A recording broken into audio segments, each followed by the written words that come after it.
ಒಂದಿನ ಒಬ್ಬ ಹುಡ್ಗ ಅವ್ರ ಅಪ್ಪನ ಹತ್ರ ಕೇಳ್ತಾನೆ, ಅಪ್ಪ ನನ್ನ ಲೈಫ್ ವ್ಯಾಲ್ಯೂ ಎಷ್ಟು ಅಂತ. ಅವಾಗ ಅವ್ರ ಅಪ್ಪ ಹೇಳ್ತಾರೆ, ನಿನ್ಗೆ ನಿಜವಾಗಿಯೂ ನಿನ್ ಲೈಫ್ ವ್ಯಾಲ್ಯೂ ತಿಳ್ಕೊಬೇಕು ಅನ್ಸಿದ್ರೆ ನಾನ್ ನಿನ್ಗೆ ಒಂದು ಕಲ್ ಕೊಡ್ತೀನಿ. ಈ ಕಲ್ನ ತಗೊಂಡು ನೀನು ಮಾರ್ಕೆಟ್ಗೆ ಹೋಗು.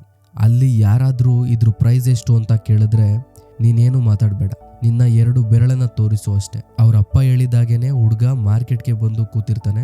ಸ್ವಲ್ಪ ಸಮಯದ ನಂತರ ಒಬ್ರು ತಾತ ಆ ಹುಡ್ಗನ ಹತ್ರ ಬರ್ತಾರೆ. ಬಂದು ಆ ಕಲ್ನ ನೋಡಿ ಆ ಕಲ್ಲಿನ ಬೆಲೆ ಎಷ್ಟು ಅಂತ ಕೇಳ್ತಾರೆ.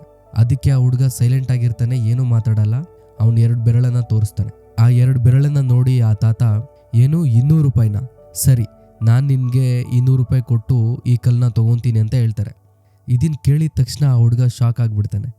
ಯಾಕಂದ್ರೆ ಕಲ್ಲು ಎಲ್ಲಿ ಬೇಕಂದ್ರೆ ಅಲ್ಲಿ ಸಿಗುತ್ತೆ, ಆ ಕಲ್ಲಿಗೆ 200 ರೂಪಾಯ ಅಂತ ಅವನಿಗೆ. ತಕ್ಷಣ ಅವನು ಅವ್ರ ಅಪ್ಪನ ಹತ್ರ ಬಂದು, ಅಪ್ಪ ಮಾರ್ಕೆಟಲ್ಲಿ ಒಬ್ರು ತಾತ ಈ ಕಲ್ಲಿಗೆ 200 ರೂಪಾಯಿ ಕೊಡ್ತೀನಿ ಅಂತ ಹೇಳಿದ್ರು ಅಂತ ಹೇಳ್ತಾನೆ. ಅದಕ್ಕೆ ಅವ್ರ ಅಪ್ಪ ಹೇಳ್ತಾರೆ, ಹಾಗಿದ್ರೆ ನೀನು ಈ ಕಲ್ಲನ್ನ ತಗೊಂಡು ಒಂದು ಮ್ಯೂಸಿಯಂಗೆ ಹೋಗು. ಅಲ್ಲಿ ಕೂಡ ಯಾರಾದರೂ ಇದ್ರ ಪ್ರೈಸ್ ಎಷ್ಟು ಅಂತ ಕೇಳಿದ್ರೆ ನೀನೇನು ಮಾತಾಡಬೇಡ, ನಿನ್ನ ಬೆರಳು ತೋರಿಸು ಅಷ್ಟೇ. ಹುಡುಗ ಅಪ್ಪ ಹೇಳಿದಾಗೇನೆ ಮ್ಯೂಸಿಯಂಗೆ ಹೋಗ್ತಾನೆ. ಅಲ್ಲಿ ಒಬ್ಬ ವ್ಯಕ್ತಿಯ ಕಣ್ಣು ಈ ಕಲ್ಲಿನ ಮೇಲೆ ಬೀಳುತ್ತೆ. ತಕ್ಷಣ ಆ ವ್ಯಕ್ತಿ ಹುಡುಗನ ಹತ್ರ ಬರ್ತಾನೆ. ಬಂದ ತಕ್ಷಣ ಇದ್ರ ಬೆಲೆ ಎಷ್ಟು ಅಂತ ಕೇಳ್ತಾನೆ. ಈ ಹುಡುಗ ಅಲ್ಲಿಯೂ ಕೂಡ ಏನೂ ಮಾತಾಡಲ್ಲ, ಅವನು 2 ಬೆರಳನ್ನ ತೋರಿಸ್ತಾನೆ. ಅವಾಗ ಆ ವ್ಯಕ್ತಿ, ಏನು 20,000 ರೂಪಾಯಿನ? ಸರಿ, ನಾನು ಈ ಕಲ್ಲನ್ನ ನಿನ್ನಿಂದ ತಗೊಂತೀನಿ ಅಂತ ಹೇಳ್ತಾರೆ. ಹುಡುಗ ಮತ್ತೆ ಶಾಕ್ ಆಗ್ತಾನೆ. ಮತ್ತೆ ಅವನು ಅವ್ರ ಅಪ್ಪನ ಹತ್ರ ಬಂದು, ಅಪ್ಪ ಮ್ಯೂಸಿಯಂ ಅಲ್ಲಿ ಒಬ್ಬ ವ್ಯಕ್ತಿ ಈ ಕಲ್ಲಿಗೆ 20,000 ರೂಪಾಯಿ ಕೊಡ್ತೀನಿ ಅಂತ ಹೇಳಿದ್ರು ಅಂತ ಹೇಳ್ತಾನೆ. ಇದನ್ನ ಕೇಳಿದ್ದ ಅವರಪ್ಪ, ಆಗಿದ್ರೆ ಕಡೆಯದಾಗ ನಾನು ನಿನ್ಗೊಂದು ಪ್ಲೇಸ್ ಹೇಳ್ತೀನಿ, ನೀನು ಅಲ್ಲಿಗೆ ಹೋಗು ಅಂತ ಹೇಳ್ತಾರೆ. ಆ ಪ್ಲೇಸ್ ಯಾವ್ದಪ್ಪ ಅಂದ್ರೆ ಡೈಮಂಡ್ಸ್ ಅಂಡ್ ಜ್ಯುವೆಲ್ರಿ ಶಾಪ್. ಅಲ್ಲಿ ಕೂಡ ಯಾರಾದ್ರೂ ಇದ್ರ ಪ್ರೈಸ್ ಕೇಳಿದ್ರೆ ನೀನೇನು ಮಾತಾಡಬೇಡ, ನಿನ್ನ 2 ಬೆರಳು ತೋರಿಸು ಅಷ್ಟೇ. ಹುಡುಗ ವೇಗವಾಗಿ ಒಂದು ಡೈಮಂಡ್ಸ್ ಅಂಡ್ ಜ್ಯುವೆಲ್ ಶಾಪ್ಗೆ ಹೋಗ್ತಾನೆ. ಹೋಗಿದ ತಕ್ಷಣ ಅಲ್ಲಿ ಕೌಂಟ್ರಲ್ಲಿ ಒಬ್ಬ ವ್ಯಕ್ತಿ ಕುಂತಿರೋದನ್ನ ಇವನು ನೋಡ್ತಾನೆ. ಆ ವ್ಯಕ್ತಿ ಕೂಡ ಇವನ್ ಕೈಯಲ್ಲಿದ್ದ ಆ ಕಲ್ಲನ್ನ ನೋಡ್ತಾರೆ. ನೋಡಿದ ತಕ್ಷಣ ಅವರು ಕೌಂಟ್ರಿಂದ ಆಚೆ ಬಂದು ಈ ಹುಡುಗನ ಹತ್ರ ಬರ್ತಾರೆ. ಬಂದು ಆ ಕಲ್ಲನ್ನ ಕೈಯಲ್ಲಿ ಇಟ್ಕೊಂಡು, ಓ ಮೈ ಗಾಡ್, ನನ್ನ ಜೀವನ ಪೂರ್ತಿ ಹುಡುಕ್ತಾ ಇದ್ದಿದ್ದು ಇದೇ ಕಲ್ಲಿಗೋಸ್ಕರ, ಎಲ್ಲಿ ಸಿಕ್ತು ನಿನಗಿದು? ಇದ್ರ ಬೆಲೆ ಎಷ್ಟು ಹೇಳು, ನಾನಿದನ್ನ ನಿನ್ನಿಂದ ತಗೊಂತೀನಿ ಅಂತ ಹೇಳ್ತಾರೆ. ಅದಕ್ಕೆ ಆ ಹುಡುಗ ಏನು ಮಾತಾಡದೆ ಅವನು 2 ಬೆರಳನ್ನ ತೋರಿಸ್ತಾನೆ. ಅದನ್ನ ನೋಡಿದ್ದ ಆ ವ್ಯಕ್ತಿ, ಏನು 2 ಲಕ್ಷ ರೂಪಾಯಿನ?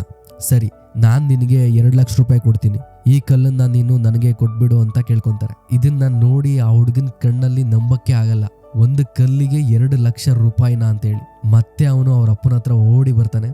ಓಡಿ ಬಂದು, ಅಪ್ಪ ನಾನು ಡೈಮಂಡ್ಸ್ ಅಂಡ್ ಜ್ಯುವೆಲ್ ಶಾಪ್ಗೆ ಹೋಗಿದ್ದೆ, ಅಲ್ಲಿ ಆ ವ್ಯಕ್ತಿ ಈ ಕಲ್ಲಿಗೆ 2 ಲಕ್ಷ ರೂಪಾಯಿ ಕೊಡ್ತೀನಿ ಅಂತ ಹೇಳ್ದ ಅಂತ ಹೇಳ್ತಾರೆ. ಅವಾಗ ಅವ್ರ ಅಪ್ಪ ನಗ್ತಾ ಹೇಳ್ತಾರೆ, ಇವಾಗ ತಿಳಿತಾ ಲೈಫ್ ವ್ಯಾಲ್ಯೂ? ನಿನ್ನ ಲೈಫ್ ವ್ಯಾಲ್ಯೂ ಅನ್ನೋದು ನಿನ್ನನ್ನು ನೀನು ಎಲ್ಲಿಟ್ಟಿರ್ತೀಯ ಅನ್ನೋದ್ರ ಮೇಲೆ ಡಿಪೆಂಡ್ ಆಗುತ್ತೆ. ಅದನ್ನ ನೀನೇ ಡಿಸೈಡ್ ಮಾಡಬೇಕು. ನೀನು 200 ರೂಪಾಯಿ ಬೆಲೆ ಬಾಳೋ ಕಲ್ಲಿನ ಜಾಗದಲ್ಲಿ ಇರ್ತೀಯೋ ಇಲ್ಲ 2 ಲಕ್ಷ ಬೆಲೆ ಬಾಳೋ ಕಲ್ಲಿನ ಜಾಗದಲ್ಲಿ ಇರ್ತೀಯೋ ನಿನಗೆ ಬಿಟ್ಟಿದ್ದು. ಫ್ರೆಂಡ್ಸ್, ಲೈಫಲ್ಲಿ ನಿಮ್ಮನ್ನು ಇಷ್ಟಪಡೋರು ತುಂಬ ಜನ ಇರ್ತಾರೆ, ಅವ್ರಿಗೆ ನೀವೇ ಎಲ್ಲ. ಆದರೆ ಇನ್ನೂ ಕೆಲವರು ಹೇಗಿರ್ತಾರೆ ಅಂದರೆ ನಿಮ್ಮನ್ನು ಕೇವಲ ವಸ್ತುವಿನ ಹಾಗೆ ಉಪಯೋಗಿಸ್ಕೊತಾರೆ. ಅವರಿಗೆ ನೀವು ಏನೂ ಅಲ್ಲ. ನಿಮ್ಮ ಬೆಲೆ ಯಾವಾಗೂ ಬೇರೆಯವರು ನಿಮ್ಮನ್ನು ಹೇಗೆ ಟ್ರೀಟ್ ಮಾಡ್ತಾರೆ ಅನ್ನೋದ್ರ ಮೇಲೆ ಡಿಸೈಡ್ ಆಗೋದಿಲ್ಲ. ನಿಮ್ಮ ನಿಜವಾದ ಬೆಲೆ ಏನಿರುತ್ತೆ ಅದು ನಿಮ್ಮ ಮೇಲೆಯೇ ಡಿಪೆಂಡ್ ಆಗಿರುತ್ತೆ. ಈ ಸ್ಟೋರಿಯಲ್ಲಿ ಆ ಕಲ್ಲನ್ನು 200 ರೂಪಾಯಿಗೆ ಕೇಳಿದ ಆ ತಾತನಿಗೆ ಆ ಕಲ್ಲಿನ ಬೆಲೆ ಗೊತ್ತಿಲ್ಲ. ಆದರೆ 2 ಲಕ್ಷ ರೂಪಾಯಿಗೆ ಕೇಳಿದ ಆ ವ್ಯಕ್ತಿಗೆ ಆ ಕಲ್ಲಿನ ಅಸಲಿ ಬೆಲೆ ಏನು ಅಂತ ಗೊತ್ತಿದೆ. ಸೊ ನಿಮ್ಮ ಬೆಲೆ ಏನು ಅಂತ ತಿಳ್ಕೊಳ್ಳಿ, ಎಲ್ಲರಿಗೂ ತಿಳಿಸಿ. ನಿಮ್ಮನ್ನ ನೀವು ಯಾವಾಗಲೂ ಕಮ್ಮಿ ಬೆಲೆಯಲ್ಲಿ ಇರಕ್ಕೆ ಬಿಡಬೇಡಿ. ನಿಮ್ಮ ಬೆಲೆ ಏನು ಅಂತ ಗೊತ್ತಿಲ್ಲದೆ ಇರೋರ ಜೊತೆ ಇದ್ದು ನಿಮ್ಮ ಸಮಯನ ವ್ಯರ್ಥ ಮಾಡ್ಕೊಬೇಡಿ. ಅದು ರಿಲೇಶನ್ಶಿಪ್ಪಲ್ಲಾಗಲಿ, ಜಾಬಲ್ಲಾಗಲಿ, ಎಲ್ಲಾದರೂ ಆಗಿರಲಿ. ಫ್ರೆಂಡ್ಸ್, ಈ ಸ್ಟೋರಿ ನಿಮಗೆ ಏನನ್ನಿಸ್ತು ಅಂತ ಕಮೆಂಟ್ಸಲ್ಲಿ ತಿಳಿಸಿ. ಹಾಗೆ ನಿಮ್ಗೆ ಗೊತ್ತಿರೋ ಬೆಲೆ ಬಾಳೋ ವ್ಯಕ್ತಿಗೆ ಈ ವಿಡಿಯೋನ ಶೇರ್ ಮಾಡಿ. ಶುಭವಾಗಲಿ.